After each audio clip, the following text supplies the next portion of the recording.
The biggest shift is the one you just described, which is passive income. What's the actual income coming in?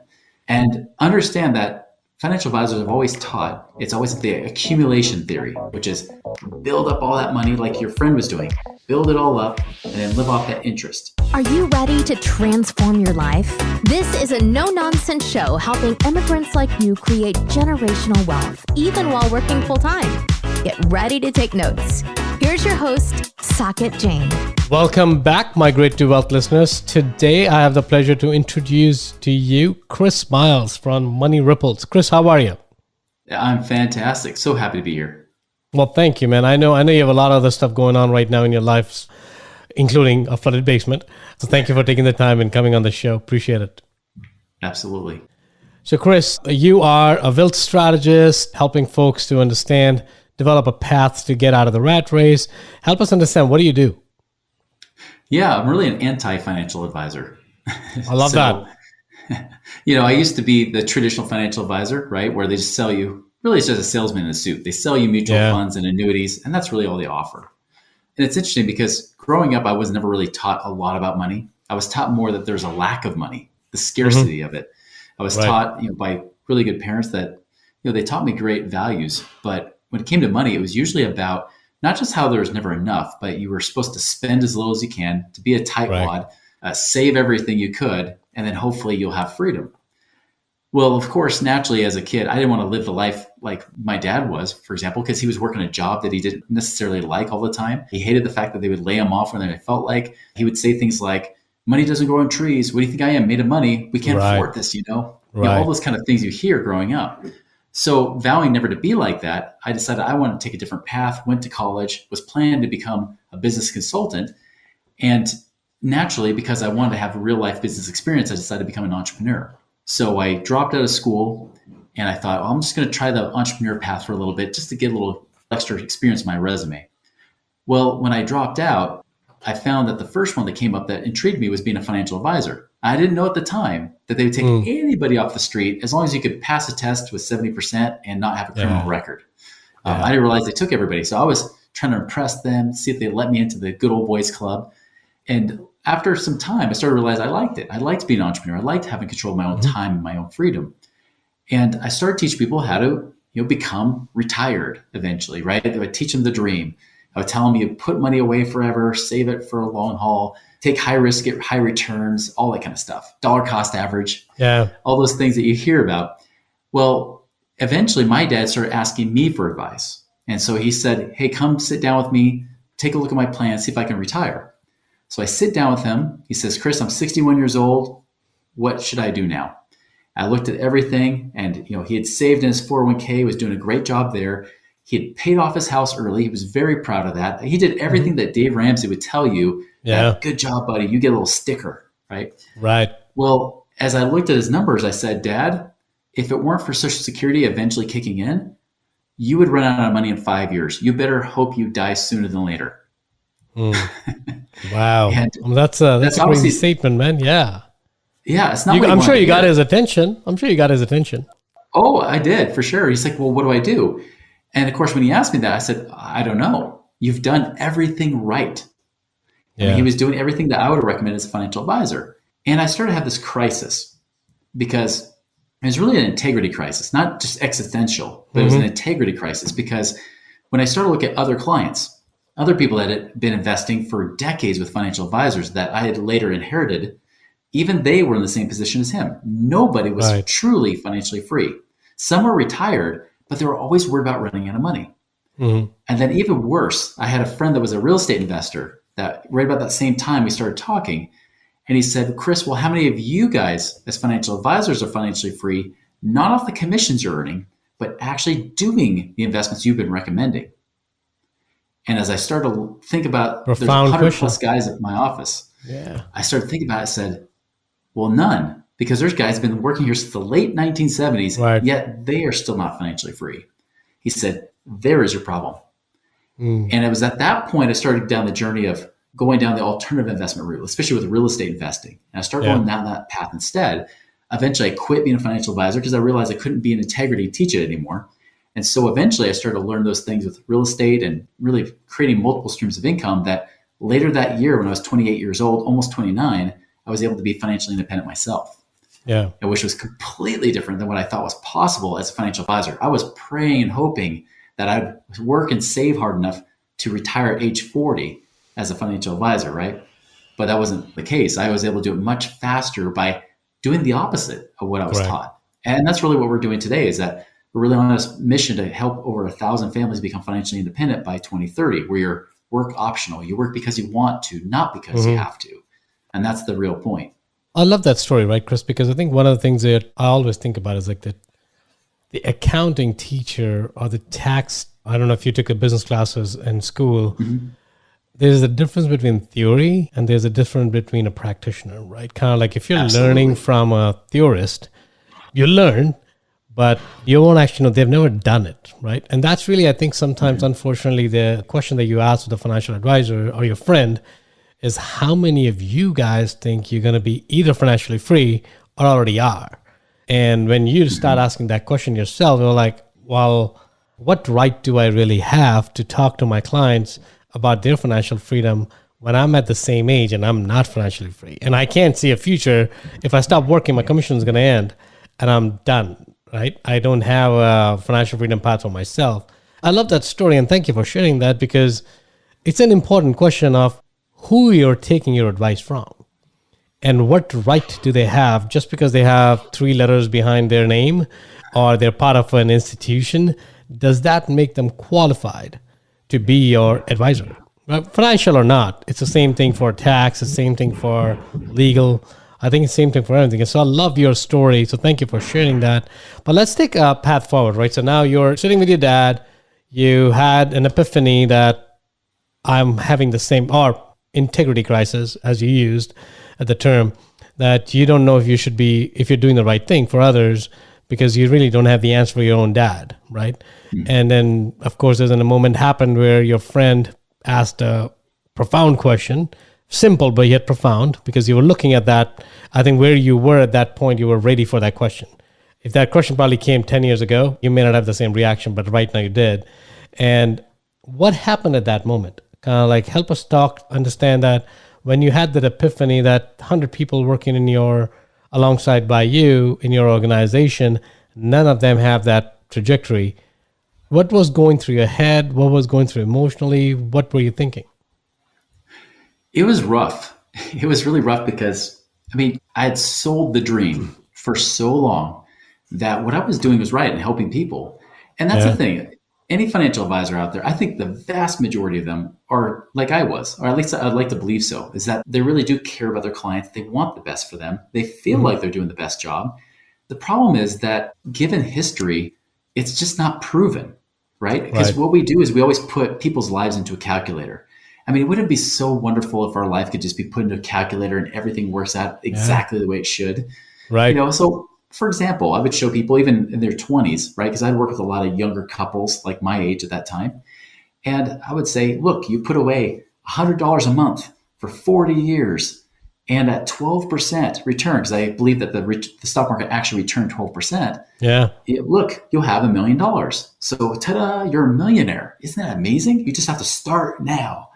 And so I would sell that dream of how important it is to start today, keep saving, and let that money compound and grow. That compounding interest, the 8th wonder of the world, which, by the way, Einstein never said that. Oh, wait, he did not? No, compounding numbers. He was referring to in science, compounding numbers. Compounding numbers, But he was never talking about compounding interest with the financial sense. That was something that financial advisors and network marketers came up with, right? I'm sure. So that's the problem. And that's the thing. I was telling people, take high risk, create high returns. Well, it was interesting because when I started to question everything, with my friend Doug, right? He said, hey, come to this investment seminar with me. It was a bunch of real estate investors putting on locally here in Utah. He says, we're putting on a seminar. Come take a look. And as we're sitting there, a guy got up that was kind of like a financial advisor of sorts, right? He was more of an insurance salesman, talking about infinite banking and stuff. Yeah. But they're talking about like that and real estate investing and whatnot. And he started bringing up the question. He's saying, well, they say you're in it for the long haul. Well, if the market goes down, how long does the long haul become? Which is what my dad experienced, right? Because in Y2K, right before I met with him, he had more money. And then he saw coworkers making all this money in tech stocks. So he moved his money more into the tech sector, and then bam, Y2K hit him and he lost a lot.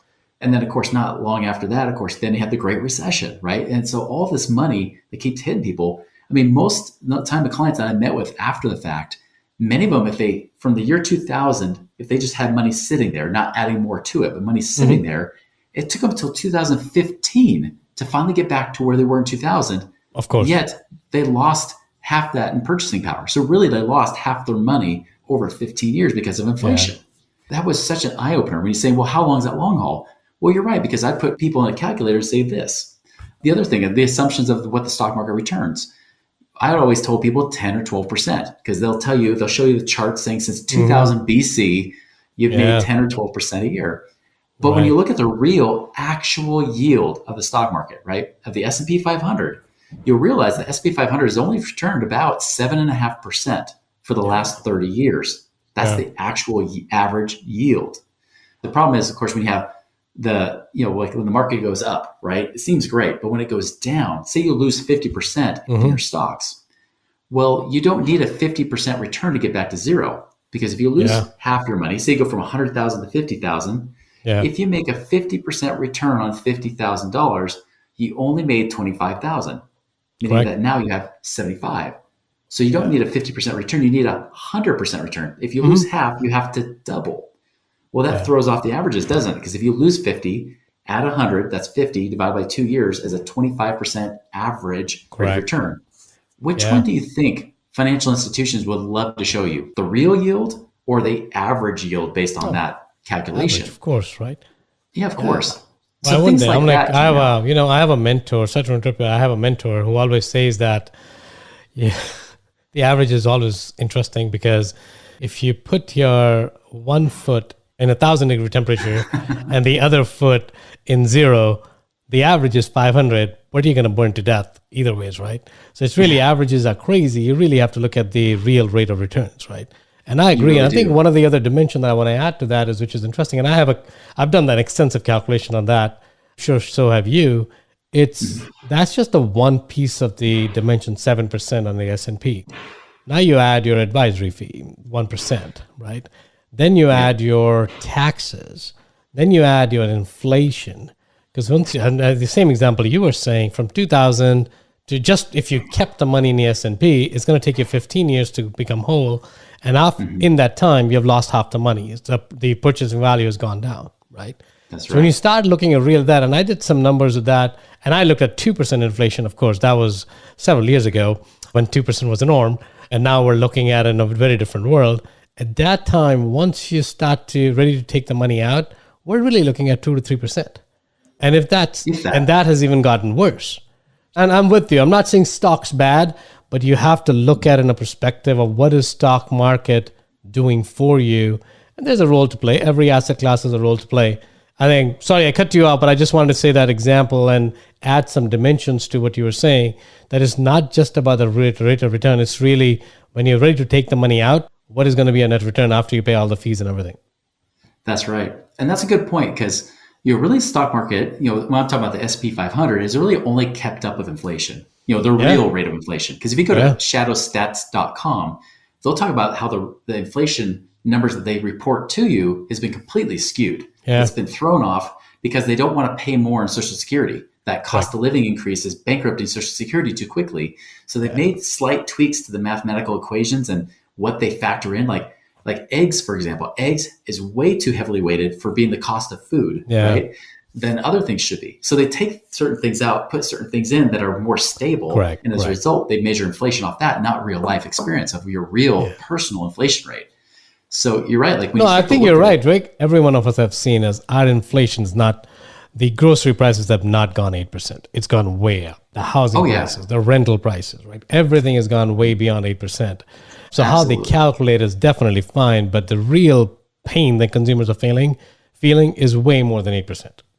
Right? So I think who says that? Robert Kiyosaki says that a lot, that there are actually no two coins. It's not just the two sides. There are actually three sides of the coin: the head, the tail, and the edge. And you always want to stand on the edge so you can see what the tail is, what the head is, and make your own judgment calls, right? So I think what you and I are saying is, Who knows what the real rate of inflation is? We don't know. Nobody knows. But read at stuff like shadow stats. We're basically saying, okay, there is a school of thought that it could be higher. And then it's up to you to determine if it's higher or lower. Of course, you're not going to be able to push the Fed to change the inflation rate. It is whatever they're saying is whatever it is. But for your understanding, you have to understand when you're investing for future, what's the rate of inflation you're considering as a hurdle against? If you don't do that, you're losing money as we speak. That's right. Yeah, if you look post 1990, the inflation rate's been at least 7 to 8% average, even before these last few years. So a lot of times when I do my calculations, I'll just put in 5%, because I think if you use the rule of 72 with that, 5% really is doubling every 14 years. Correct. And if you think about reality for our own human experience, every 12 to 15 years for doubling, that's not too far-fetched. That's not too far-fetched, yeah. I remember 20 years ago when I was a financial advisor, I used to think $5,000 a month would be living the life. Yeah, of course, right? Yeah. I thought 60,000 a year was incredible. I mean, now easily that same mentality, that lifestyle would be at least 150 to 200,000 a year in today's dollars. Completely. It's way different, right? And so when I've done that, here's what's interesting. Like people will say, what about the 401k with a match? And I'll say, they're like, oh, I get a 100% match or a 50% match. It's not that much, because when you really put the numbers in and you talk about what you should be taking out, that was another fallacy that we were questioning even 20 plus years ago as a financial advisor. If you've ever heard people talk about the FIRE movement, financially independent, retire early. Retire early, yeah. Yeah, they'll say 4% is what you can pull out of your mutual funds. That number has already been completely debunked. There's nobody in the right mind that says 4% is a reality. Like you can't pull out 4% from mutual funds because the interest rate environment's lower, inflation's higher. In essence, if you don't want to run out of money, you should at max pull out 3% a year. And if you're trying to retire early, maybe 2%. So do the numbers, right? You try to save up forever. And maybe you have $1 million, but you live on 3%. That's $30,000 a year. That's not a lot. Yeah. It's just I agree, man. And I would love to get your perspective on that, Chris. And I love this conversation. So thank you for allowing me to have that. The way I have looked at the calculation is I don't even care what the number is anymore, right? And maybe that's where you're going with that, is really because the number could be 100K, the number could be 10 million, the number could be 100 million. It all depends upon how much passive cash flow you have, right? So I don't calculate my net worth in dollars anymore. I calculate my net worth in days, right? How many days can I survive with the passive income that's coming in? And if my passive income is greater than my expenses, I can be infinite. My net worth is infinite number of days because I'm bringing in more than I'm spending, right? How do you look at the number, right? Because the 4% rule is, I was talking to somebody, I was having coffee with somebody recently. They said, I need to have $5 million. The first question, as you probably guessed, all right, how did he come up with that number? He's like, well, you know what? It's $250,000. I think I need that. I multiplied, or whatever number they had, multiply that by 25 because it's a 4% rule. They did not know it's a 4% rule. They just assumed multiply that by 25, which is essentially a 4% rule, right? They're like, I just need $5 million, I think. I'm like, okay, let's talk about that for more, right? And of course, by the time you start having conversation, you're like, they're shit scared. They're like, oh my God, you're right. I didn't think this through. So help me understand when you made that shift, right? From telling folks to do whatever, 12% rate of return, S&P, whatever you made that, and now you had made a paradigm shift in how you're talking about being retired, right? Yeah. What was that shift like, and what was the reaction? Especially, I'm assuming you didn't forego your existing clients because you probably, knowing you by now, we don't know each other for too long. It's about the integrity, right? Yeah. So you can't tell them that what I told you 2 months ago was still valid when you have moved on with a new understanding. Yeah, it's true. It was interesting because I was discovering it myself, right? Because I had to break out of that mold. I had to break out of that mindset. And that's really what we're talking about. I mean, even 401ks, people say, how much can I live on a 401k? If you're putting in $20,000 a year, you're maxing it out. You can pretty much live on, after inflation, $20,000 a year in retirement. Of course. Which is not enough, right? No. Even with the match. Yeah. And so, I had a shift. And the biggest shift is the one you just described, which is passive income, right? What's the actual income coming in?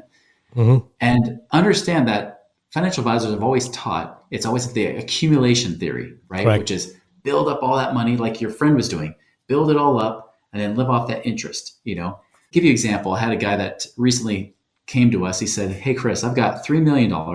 I'm saving $200,000 a year.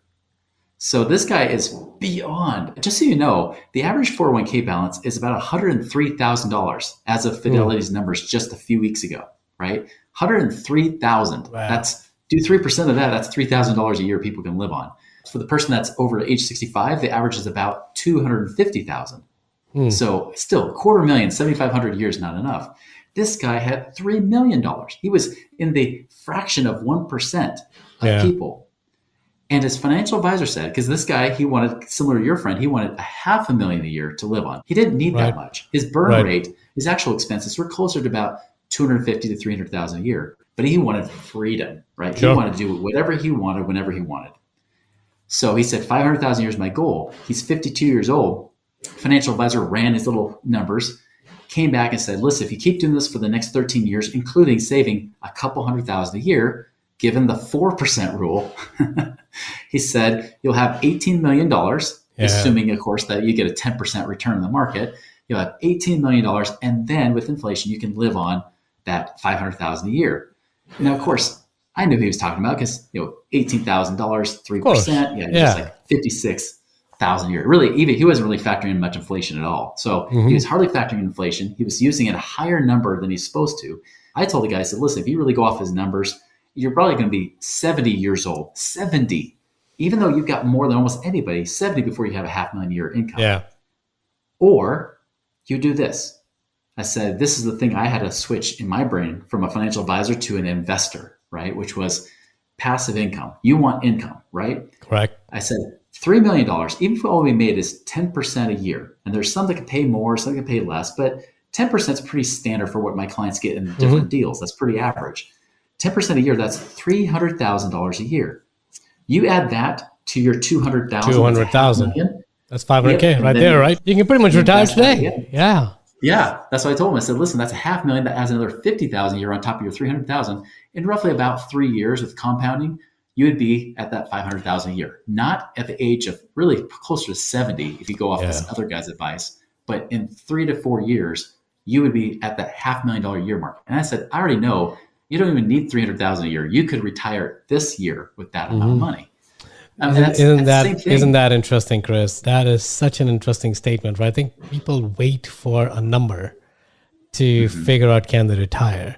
I think it's the wrong question.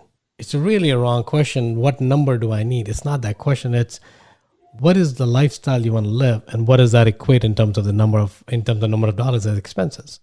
And then let's figure out, can you somehow create that income passively to meet or beat those expenses, right? That's right. Most people can retire. Sorry, go ahead. Oh, I mean, it's probably the same thing you're about to say, but that's why we distinguish between financial independence and financial freedom, right? Yeah. Financial independence means you can pay your bills, and that's surviving, and that's good. That's amazing. Most people will never be able to do that in their lifetime. Yeah. But then financial freedom is going above and beyond that. It's allowing you to do whatever you want with whomever you want. Correct. So how are you seeing the shift in your clients now, Chris? So I don't know if you still, when you made that transition, how did you engage with your current clients at that moment when you were still a financial advisor, when you hadn't completely switched over? What was that looking like for you? Yeah, well, initially I vowed never to teach about money again. So when I quit, I felt so horrible inside. I felt like I was a liar and a deceiver that I didn't even want to talk about it. Correct. But funny enough, when I was on my own journey and I was excited, that's the thing, the people who were closest to me saw that something shifted in me, because I went from just being the scarcity driven financial advisor to all of a sudden you really having hope, right? Hope for myself, hope for my family and everything else. And so they started to say, well, what's going on with you? I said, well, here's what I'm learning. I wasn't quite financially independent, but I was getting there. I said, here's what I'm learning. And they said, that's awesome. Like, I want to learn that too. And naturally, and I was just telling them, like, listen, I'm not qualified. I'm just learning this myself. But it didn't matter. They wanted to learn what I was learning. And so it started creating powerful conversations, and eventually it started leading other people, because they would talk too, and other people would come asking me questions. I'm like, well, I'm not a financial advisor, right? Yeah. If anything, I'm against financial advising. Correct. And that's kind of what led to naturally coaching people, because I love teaching. That's something I just love to do. Even when I was financially independent, I was doing what I thought I loved. I was actually teaching ballroom dancing. at the local Oh, that's university. awesome. I was actually, I was one of the nation's top amateur ballroom dancers about 20 plus years ago. And then I was even coaching teams and people like dance teams and whatnot. And so I always loved teaching. And that's where I just naturally gravitated that direction. That's why in 2007, I came out of retirement to teach what I'm doing today. Even the recession kicked my butt, where I was back in the rat race. So I stopped teaching people how to get out of the rat race for a number of years until, again, 2016, I was out of the rat race. So about 2015, 2016, I started teaching that again. And that's kind of what we've evolved, right? Is helping those families now become more financially independent, not just improving their cash flow, but also getting to the point they have enough passive income to work because they want to, not because they have to. Correct. So to give you an example, I had a client in California where he just retired from the military. He had $1 million in his retirement plan. So he was one of the few of the proud, no pun intended. Plus, if he ever heard this, he would get mad because he wasn't a Marine. He was National Guard. So he was not the few of the proud, but he would say he is still. But he said, I had $1 million. I went to my financial advisor. He said $30,000 a year. So that financial advisor actually taught that. Yeah. Well, he knew in California, nobody can live on $30,000 a year. That's basically homeless. I don't think anyone in the U.S. you can. That's fine. No. Yeah. Maybe in Mississippi. And even then, that's rough. Maybe, that's still a tough life, right? It's just so hard. And think about it. You're a millionaire and you're living in poverty. That just doesn't equate. So he came to us. And so he started doing different investments. Like we did a few turnkey real estate rentals, right? He did a few of those. He got into some syndications, even some things, both real estate as well as oil and gas based. I did some of those things as well. And the next thing you know, after doing some of the funds and syndications and turnkeys, that kind of combination to diversify him, now his $1 million is producing about $13,000 a month. He used some home equity too, so we're offsetting payments to the home equity line of credit. He's actually netting about $11,000 a month, not $2,500, and then you have to pay taxes on it like you have to with a 401k, right? He's netting $11,000 a month, and some of that's even tax advantage because it's based in real estate. Correct. I think that's the beauty, right? That's the beauty of what we talked about, the paradigm shift.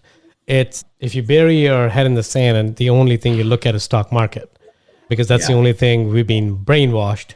I'm pretty open about it, that I'm not a big fan of Wall Street. There are certain things to learn from the Wall Street, and you can use that techniques and use that strategies to essentially then use it in your own investment style, right? So you can learn to grow your money outside of Wall Street and take control. It takes a little bit of time, right? It takes a little bit of understanding. But it's not rocket science. It's really not. If you and I can do it, anyone can do it, right? But you want to have to do it. Like there's a friend of mine who works at a federal agency, and I was talking to them. They're like, what if you can retire today? Right? They're like 40-ish year old. Their response to me, I cannot forget, like, it's been my dream to work for this agency till 65. I'm like, okay, that's an interesting answer. I wasn't expecting that answer. I'm like, so if you retire early, you would hate your life? They're like, yeah, I would hate my life. I'm like, you know what? Yeah. Keep doing what you're doing. There's just no point, because if you want to continue doing that, continue doing the path you're doing, because you're not necessarily open to it. You're not looking at alternatives. You're not looking at other options. Whatever is working for you, keep doing, right? But I think there has to be a willingness, to, like in your case, the person you were talking about, when they came to you with a $3 million net worth, they were open to looking at solutions. And that's why they came to you, right? If somebody's gung-ho about Wall Street, they may not be your ideal client. Is that a true statement? It can be, absolutely. If somebody's not willing to question and really question the status quo, they're never going to see anything outside. They're going to be a victim. They're not. That's the thing, is like people that tend to be attracted to like what we talk about, like on our Money Ripples podcast, they tend to be people that are more, they want to be the hero of their story, not the victim. Right? Correct. They don't. They actually are willing to take action and do something with their life versus living an ordinary, status quo, mediocre life. My people, my followers, and probably just like everybody watching this show too, nobody wants that average life. They want something more. Of course. And even to that guy's point, it's actually a growing trend. The younger the generation, more of them actually want to keep working. They don't want to retire, quote unquote. They want to keep working. They just want to be what I refer to as being work optional, right? Agreed. Completely agree. Completely agree. Yeah, they work by choice, right? That's the thing. Your friend, I think that's powerful because he has no guarantees in his life. He is relying on that agency that is his dream job. And I've known so many people in that place. And then all of a sudden, that government agency or that company lays them off. Or we have a repeat of COVID, right? Yeah. Remember when people were shut down for sometimes months? I had one client, he literally was he was actually kind of furloughed for about a year and a half, almost 2 years before they finally hired him back because he was living in New York State. Correct. Can you imagine how much better our clients felt when they knew they had passive income coming in, regardless of being furloughed, fired? I had one client who was working for Hollywood. Hollywood shut down like crazy. He didn't try to take on any project in Hollywood as a result of that. He just said, you know what? I'm going to wait for the right opportunity because I've got cash flow coming in that's covering my expenses. I'm okay. Yeah. That's a place of power to be in. That's a very secure place to be. Completely. Where most people, they put their money away from them. They lock their money up in prison. They put it in 401ks where they can't access it unless they get fired or laid off. And then they have 10% penalties and taxes on it. Yeah. Or you lock it up in your equity of your house. Well, if it's trapped in the equity of your house and you need the money, like I did in the last recession, I locked up all my equity in there and then the banks wouldn't let me get to it. And then, of course, as values fell, I didn't have access. I wasn't liquid enough to weather that financial storm. That's what's so important. You have to almost do the opposite of everything you've been trained if you want true freedom. Otherwise, you'll just keep living that status quo life of people that will be working paycheck to paycheck, working as long as they possibly can because they really, late at night, whether they say it or not, they worry about running out of money if they'll ever have enough. So, Chris, what are some of the 3 key things? So let's say somebody is in that point. Right now, they're at that point where they're questioning if whatever they've been doing is working or not. Right? So something has triggered that. If they want to take 3 key things to do, what would those 3 things be right away? Number 1 is focus on cash flow, right? Monthly cash flow. What's coming in, what's going out. I recommend using tools like Mint. Mint is a great tool you can use, whether it's mint.com or just the app. But track your money. Track the expenses that you're spending right now. Is it really something you need to do? I would get that burn rate, right? That essential monthly expenses that you're spending that really you need to spend. Still, you can enjoy life. I don't mean live on rice and beans, right? We don't want to do that. But what we do want to do is really be a wise steward of our money. Make sure that we're watching what's coming in, what's going out, and notice that full flow. And then take that extra cash that you have and start putting that away. That's the money you want to put away, not into your 401k, not into the equity of your house, even if it's just a savings account, even though I wouldn't trust the banks right now, right? That's better than nothing. Like put that money away, get it in your control. Because every time you put it into those 401ks and IRAs, or you put it into like your home equity, it's out of your control. The banks now have it, which is exactly what they taught you to do. So question everything you've been taught about money because of that. So control your cash flow for 1. Number 2 would be, like I said, focus on cash flowing assets, right? Asset-backed investments is essential. When people are trying to gamble their money in the stocks, right? And I used to be a stock trader, understand. I wasn't just a financial advisor. I actually taught people how to trade stocks and options.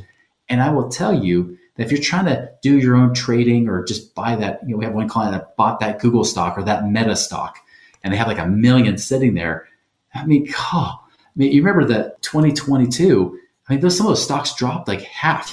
They lost half of their value because they sat on that money instead of taking it and turning it into cash flow. Right? Think about it. It's just like that client I had $1 million. If he would have not taken out of the market in 2021 when he did, that million would have shrunk to about $800,000. Now, how much would you have to work with? How much passive income would he create? He would have lost 25 or 20% of that. So focus on then buying asset-backed stuff, not Bitcoin. I'm not saying you don't buy any Bitcoin, right? But don't go for stuff that's arbitrary, things that don't really have good, solid value, and especially don't pay you cash flow. And then the third thing is stop listening to people that aren't doing the stuff that aren't getting you where you want to go. Listen to people that are actually where you want to be. Financial advisors are not there. Even if they have a lavish lifestyle, is that really because of their investments? Or is it really because of the income that they're earning? And even if they have a lot of money in investments, where did that money come from? It probably came from them working their business, selling you the crap that hasn't worked for you yet. So question everything. No, I love that, Chris. Right? So 3 things we were talking about. These are important. Track your money because it's important. If you don't track it, you won't know it. And if you won't know it, you don't do anything about it. That's important. The second thing really is try to make sure that you're turning your cash into assets. That is basically giving you cash flow. I always say that, I think it's probably borrowing it from Kiyosaki, but I could be wrong. I don't know who to give the credit. It's not my own. It's cash to assets to cash flow, right? That needs to be journey of your cash. And then the cash flow should be what you should be spending as expenses. If you're covering your expenses from the cash you're saving, We got to figure that out, how to convert that. Now, it may not happen overnight, but it's going to take some time and it'll get there. You want to convert your cash to assets, which are cash producing, and that cash needs to be converted into cash flow, which needs to be used for your living expenses, right? If you can create that path, that's great. And the third thing you talked about is pay attention to be the guard of your own mind, right? Who you're letting inside your head. It's very, very important. I think Jim Rohn Get your money out of prison. Get your money out of prison. Make sure you're not listening to folks who are basically who are re-emphasizing the fact that's been known to not work for anyone, but people are still selling the same stuff, right? So really these three things. I appreciate that, Chris. So Chris, we're coming towards the end of the show here. I'm going to ask you two questions. The first question is going to be, and I think I know the answer because that's a conversation we're having. If you were to go back to your 20-year-old self, what are some of the key insights you would give that person about money or not? Yeah, same thing I've been teaching some of my 8 children, right? Especially the teenagers, is focus on that passive income, like getting that money to pay for your bills. Don't try to put it away forever, hoping that it'll be there someday. Focus on actual, real, tangible, passive income. Right. That's awesome, man. Love that. So you've been consistent in your message. It wasn't a test, but you passed. Last question, Chris. What is something that humanity should migrate towards?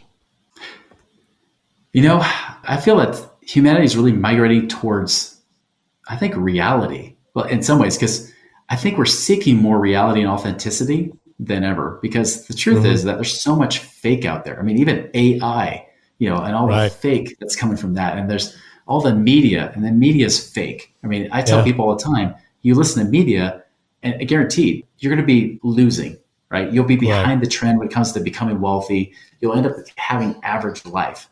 So I think people are really seeking truth. Even though it's hard to find where it is, people are really wanting to find truth. Yeah, no, I love that. Love that, Chris. Thank you again for doing that. Chris, my friend, you've shared a lot of insights with our listeners. Thank you for doing that. Thank you for being open to my questions and appreciate your responses. If people need to find you or may potentially work with you, where can they find you? Easiest place you can go to is moneyripples.com. And you just go on there. There's plenty of free education and tools on there. Even our podcast you can find, which is the Money Ripples podcast. Great place to go. Perfect. Well, Chris, on that note, my friend, thank you again for being with us. Good luck with your basement. Hopefully it gets resolved ASAP. But thank you again. Such an honor. Thank you. Take care. If you got value from this episode, you might consider sharing this content with a friend. But most importantly, be sure to take action on what you've learned. One way you can take the next step is to connect directly with Saket on an investor call. That link is waiting for you in the show notes below. The content of this podcast is for informational purposes only. Please consult your own advisors when making any investment decisions. Keep listening. We'll see you on the next episode.